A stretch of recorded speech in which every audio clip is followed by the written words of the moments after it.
In this video, I will talk about or I will teach you guys how to perform duties related to diplomatic correspondence.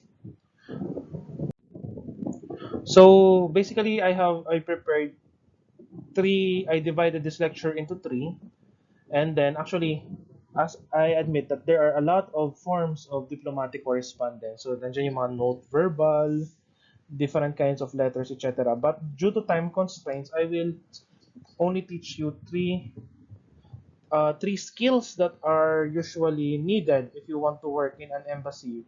So it's number one, writing press release. It's a very useful skill not only for an embassy, but if you want to work also in a multinational corporation or a private sector or in the private sector. So it's a very useful skill. Writing diplomatic letters and then project formulation because there's an activity that will be required to each group after this lesson. So what is a press release? So a press release is basically a news article. So it's similar to the news articles that you read from ABS-CBN, Rappler, CNN News, and the other news outlets or the traditional media outlets. However, the difference between a press release and a news article is that the news article aims to provide a truthful account of an event. However, the press release is number one, slightly biased. And then, yes, it's slightly biased. Kailangan mo magsinungaling. Or at least to conceal some information or details. Because reporting the truth is the job of a journalist. But your job is to write a press release, and the purpose of the press release is usually slanted or in favor of the institution you are currently working or representing. So slanted, dapat the main skill here is the main skill that you need to develop here is you need to write a news article na biased dun sa office na pinagtatrabahuan mo, you're currently working, and despite that this is slanted in favor of the embassy, you need to what? To show it in a discreet and non-obvious manner. So that's a skill that I it's a skill that you will learn if you're already practicing it, but what I can only offer in this lecture is some guidelines. So what is the main purpose of a press release? Different functions to inform readers about a specific event. So a press release is a tool of public diplomacy to present the side of the embassy or of the country being represented. And as I have noted earlier, a press release, always remember, is slanted and biased towards the institution you're currently working. So how to write a press release? So again, it's a news article. So I understand that not all of you are familiar with news writing or journalistic writing, but having an idea about how to do it is a good skill that you will use in the future after graduation. So a good press release is usually consisted of 2 to 3 paragraphs. It may exceed, but the shorter and concise it is, the better. Because unlike in academic writing, which is I think you're already exposed to from your other professors, academic writing mas mahaba, mas okay. The more information, the more analysis you offer, mas okay. But in press release, hindi. Because your audience here are CEOs, top government officials, politicians, and the public itself. And these groups of people that I have mentioned, they are what?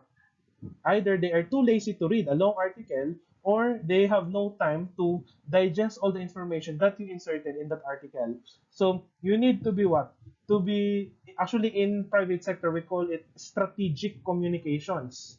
Kasi you need to package the story in an interesting way and in a swift way. Kasi nga, the attention span of your audience is not really that long compared to the academics or to the doctor, I mean, to the your professors inside the university.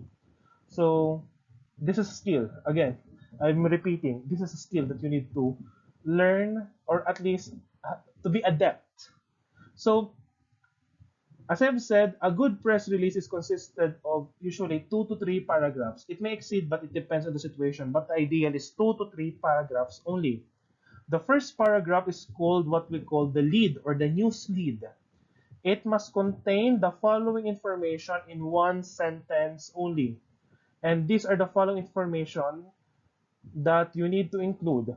Who, if you are reporting about the action of a specific person, usually the ambassador. What is the event that you are currently reporting? Where did it happen? When did it happen? And how did it happen?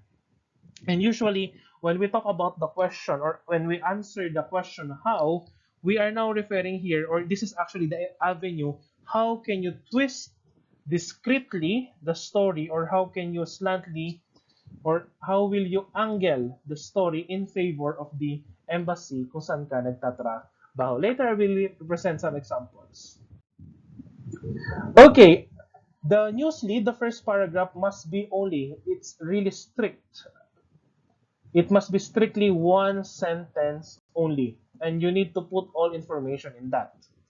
The second and third paragraphs will provide the other details to support the summary of the story presented in the news lead. Sorry, I forgot the letter S. So here are some writing guidelines. Number one, always write in an active voice. Huwag tayo magsusulat in passive tone. What do we mean by active voice? So for example, um, here's a good example. For example, the book, sorry, for example, your friend. My friend read a book. It's an active voice because usually there's this subject, your friend, and then it's directly stating that your friend read a book. What is a passive voice sentence? And this is actually really, you need to avoid to write these kinds of sentences when you are writing a press release. Babaguhin mo siya that you are really passive in terms of you will use the preposition by. So in the active voice, you have the my friend read a book. Babaliktarin mo siya sa passive voice na the book was read by my friend. So in writing a press release, it's a no-no to use a passive tone sentence. Always remember, you need to answer or you need to write in an active voice. So for example, the ambassador of the Philippines to Tokyo um, sent his congratulatory message to the new emperor last, it's a, yung sinasabi ko, it's a form of Lida. So basically, yeah, active voice. The ambassador of the Philippines to Tokyo sent his congratulatory letter to the new emperor in his inauguration last, the date, in kung saan naganap yung inauguration. And that's it. That's the lead. All other information will be provided in the second and third paragraph in a chronological manner that it will not look like a timeline of a historical event. So, hindi naman siya dapat magmumukhang listahan ng event nung binabasa mo sa history book or yung mga libro mo nung civic at kultura pa yung subject mo ng elementary. So, there's a strategy. Later, I will, I will show. One paragraph should present only one thought. In news writing, there are succeeding paragraphs that are consisted of only one sentence. So one paragraph means one thought, one topic, or one idea. If another idea will be introduced, place it on another paragraph. Third, learn how to discreetly put positive angle towards the embassy and the country you're currently representing. So there are different strategies, Jan, but you actually, it depends on usually on your word choice and how you structure the sentence. So, di ba, for example, there are some criticisms from Mocha Uson and the pro-government bloggers that the news writing of Rappler and ABS-CBN is usually anti-government. So actually, it's a skill. It's a skill of writers na they angle the government into a bad light through their word choice and how do they position or how do they select the angle or facts that they will be included in the news feed in the first paragraph. So writing strategies, avoid using the SVO format. Sir, why is it that you are telling us to avoid this SVO format if you want us to write in the active voice tone of a sentence? Because this kind of format is boring, very boring. So the usual way of how I write a press release is I usually use either to put a prepositional phrase before the main sentence, or a gerundial phrase before the sentence, or an infinitive phrase before the sentence. Discuss natin, baka nalimutan nyo na English lessons nyo. Prepositional phrase, you begin with a preposition, na phrase lang siya, and then comma, the whole sentence. So, for example, I will use the preposition na through.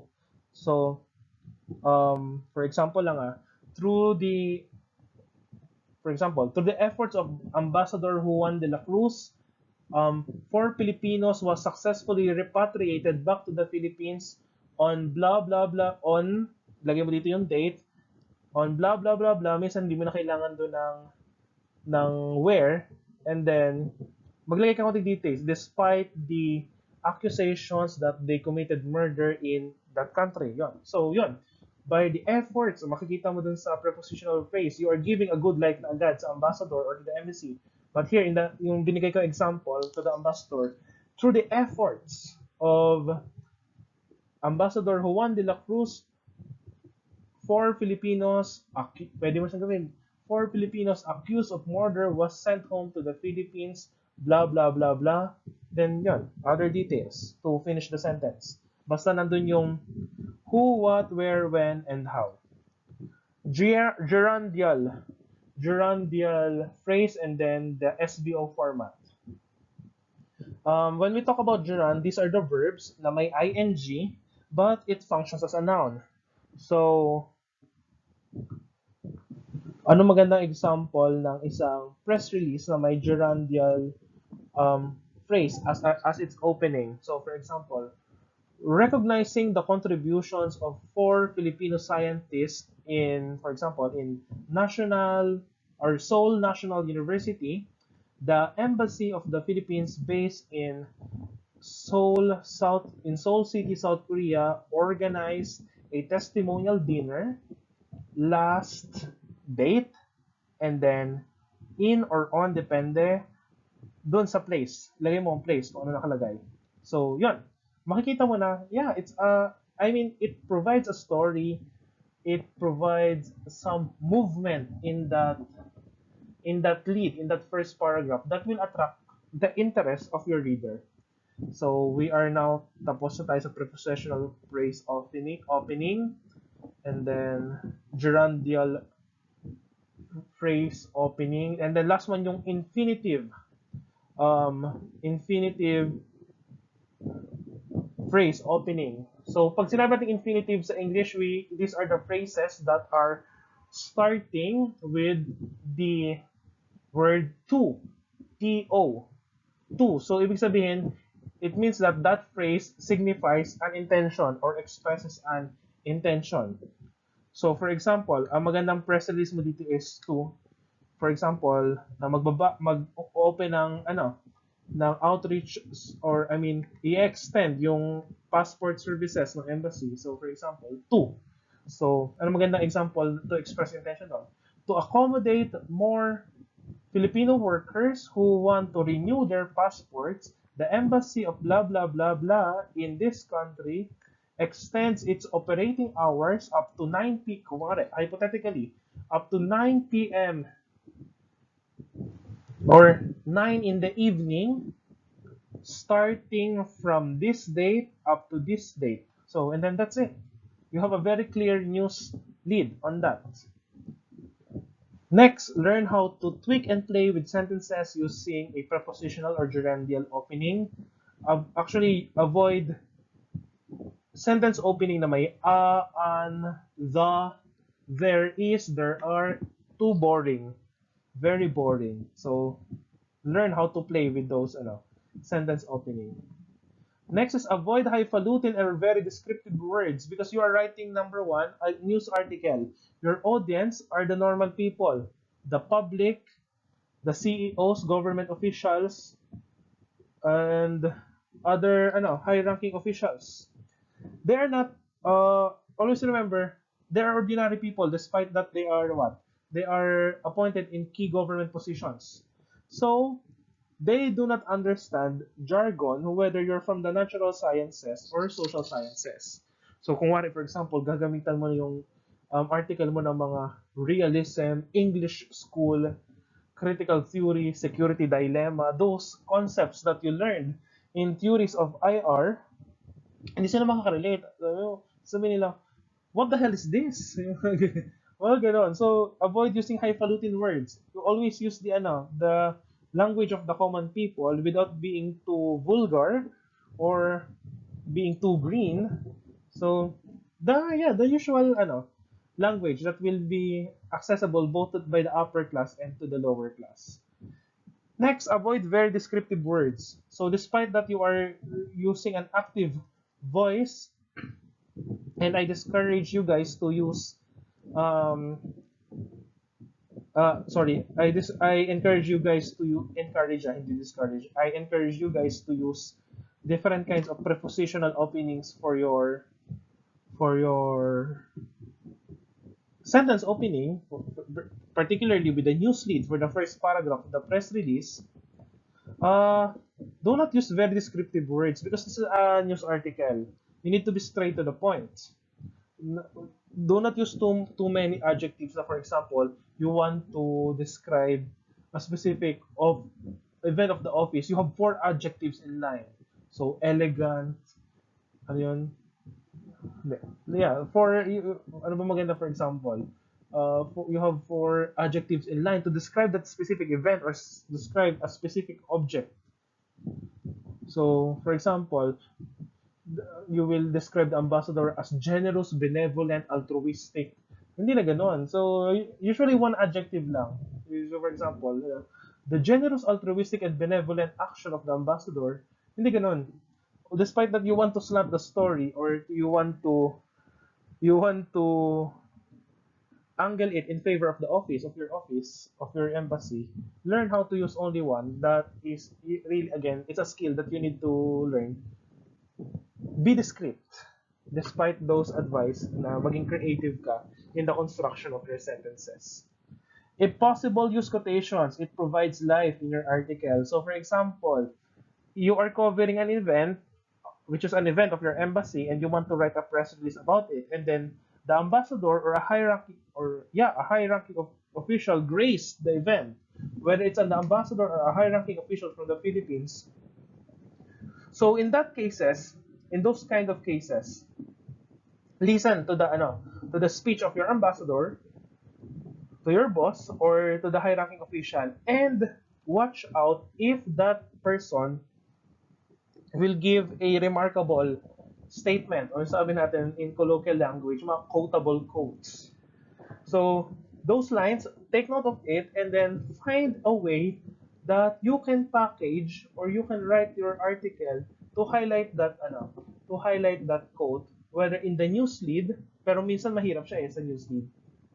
I don't usually put it there, but usually I put it in the second paragraph or in the last part of the paragraph as a concluding paragraph for the news article.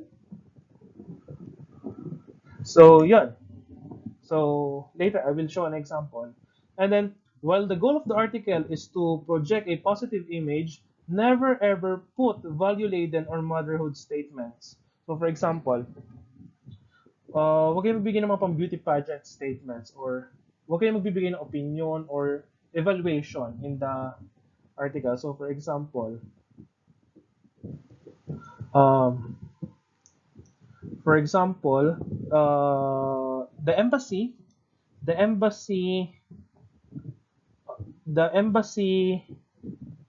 you're currently working into. So, for example, nagkaroon ng lockdown. There was a lockdown in a specific country, and you're currently working in the Philippine embassy of that country. And the embassy learned that a lot of Filipinos are suffering from hunger because There's a lockdown, there's no job, there's no salary. They cannot afford to buy food. So nagkaroon ng feeding program yung embassy mo para sa mga Pilipino OFWs. You don't say in the second or the third paragraph that um, the OFWs were very happy that they were able to finally eat after days of skipping meals, or you don't say that the activity of the embassy helped the OFWs. Why? Because by those sentences, it already gives the impression that yun nga, opinionated and may value. I mean, you already put your evaluation in in your article. So the technique there is to reverse. And how to reverse it? Interview an OFW, in that case, interview a person there. And then you attribute that remark to that person. So for example, um, kino-cover mo yung event and then you will write a press release about it. So, magtanong-tanong ka doon sa mga, in that case, sa hypothetical scenario natin, feeding program. Magtanong-tanong ka doon sa mga tao. Ano pong masasabi niyo ate dito sa feeding program ng embassy? Gaano ito nakatulong? Di magbibigay, of course, ng remarks and sagot yung recipient. I-cite mo yon. You cite it inside that article and put it under a quotation. And through that way, malilesen mo yung pagiging value-laden statement no malilesen mo yung pagiging value statement no value-laden content no article mo. So, and then avoid using motherhood statements. So, pwede mo sabihin, after the event, the Filipinos went home happily and they were very satisfied, blah, blah, blah. Don't use that. So, again, there's a technique there, which is interview the audience and quote it inside the article. So, in that way, you will, kumbaga parang he said, she said, and you will insert that in the article. And in that way, that article will look objective. Okay, how to write a diplomatic letter. So, some basics: know the proper title and full name of your addressee. If it is an ambassador, a government official of that country, minsan kasi may projects between embassy and the ministries or departments, or I mean executive departments. Always remember, know the proper title and full name. Never ever make this mistake because it's considered as diplomatic faux pas. Ano yung spelling faux pas? FAUXPAS. It's a diplomatic embarrassment. And for those staff who committed that mistake, they are usually what? Granted or blessed with a one-way ticket back to the Philippines. So what do I mean? It means that you're fired. Kaya one-way ticket na lang yung binigay sa yung na eroplano pa kasi one-way ticket pabalik sa Pilipinas, hindi ka na babalik. You're fired. So, yun. Never ever make this diplomatic mistake. Second, do not write a very long letter. Make it concise. Usually a 3 to 4 paragraph. Each paragraph having 2 sentences is already enough. Learn how to use motherhood statements here. So in the case of press release, wag, but here in the diplomatic letter, mambola ka na for example, dear honorable minister, dear honorable blah blah blah, which is you are you are writing a letter to the minister of the Ministry of Foreign Affairs or the Secretary of the Department of Foreign Affairs of a foreign country. And then you want to thank that minister for the donation of this country to your country na tinamaan, for example, ng calamity. So, here, for example, sa usually first or second paragraph of the letter, mambobola ka dito. So, for example, dear Honorable Minister, then yung apelyado niya, we thank you for blah, blah, blah, blah. For, minsan hindi mo pa i-direct na, we thank you, minsan sasabihin mo pa, for the 10 years of bilateral relations or for the 10 years of friendship and fellowship between our two nations, our two nations have been consistently assisting each other in times of darkness, in times of difficulty, blah blah blah blah. We thank you for we thank the for example, we thank your government, whatever kind of government is that, whether it's Chinese or Japanese. We thank the Japanese government for your generous and yeah, gumamit ka ng maraming adjectives dito. Dito mo na artehan. For your generous donation of blah blah blah blah kung magkano man yon or kung ano man yung dinonate in order to assist the victims of this kind of calamity. Indeed, this will be very helpful to help, yeah, this will be a very helpful assistance for these people to blah blah blah. Tapos may sapurihin mo yung bansa nila. Lagay mo, the Filipino people is looking up, or we use your experience as a model for us, a model of resilience, a model of recovery, mga ganon types of pambobola. So you can use that. So ayun. So learn how to use motherhood statements here. And depending on the objective, the letter, the tone of the letter is usually polite, requesting, and humble. Polite, requesting, and humble. You usually kung may request ka, for example, you are inviting for your event in the embassy, you are inviting the city mayor of the capital city. Syempre, bubulahin mo siya sa first and second paragraph. And then, third paragraph, i-introduce mo yung event mo. Of course, paano mo i-introduce yung pag-i-invite mo sa kanya? So, lalagay mo, may we please request you to grace our event, blah, blah, blah. Your presence and input, if gusto mo siya mag-talk or maganon, will be truly beneficial to whatever purpose yung tina-target mo for that event. So, it's a case-to-case basis, but yeah, here's some of the techniques on how to write that. And actually, these techniques are usually also applicable not only in the diplomatic setting, but even in your organizational affairs. Here in the university, usually I usually receive email invites about I'm requested to talk or to give incentives to some seminars, or yun nga, to ask my students to attend the seminar or an event of this organization. I usually notice that ang haba-haba ng letter na from first three paragraphs, nandun yung yung profile ng organization, yung history, ano sila, anong ginagawa nila, etc. You don't need to insert that. You can just transform it into 2 to 3 sentences in the first paragraph, and then be direct on the second and third paragraph, and then put other details in the succeeding paragraph, and then that's it. Always remember, when you write letters, dapat the writing and the content is strategic, because people are what? The recipients of these diplomatic letters, or in your real life, those high-ranking persons na imbita nyo, they are too busy persons. They are very busy persons that they don't have time to read a two-page letter. For example, a two-page letter, or yung iba nga one-page letter nga, ay nasa long copon band naman, legal size, 8.5 by 13, tas punong-puno, sincerely. Makikita mo na sa dulo, sincerely, yung pangalan na naging imbita. So, be strategic and be creative on how you will strategize your letter. And then, with regards to the project formulation, I uploaded a file there on how to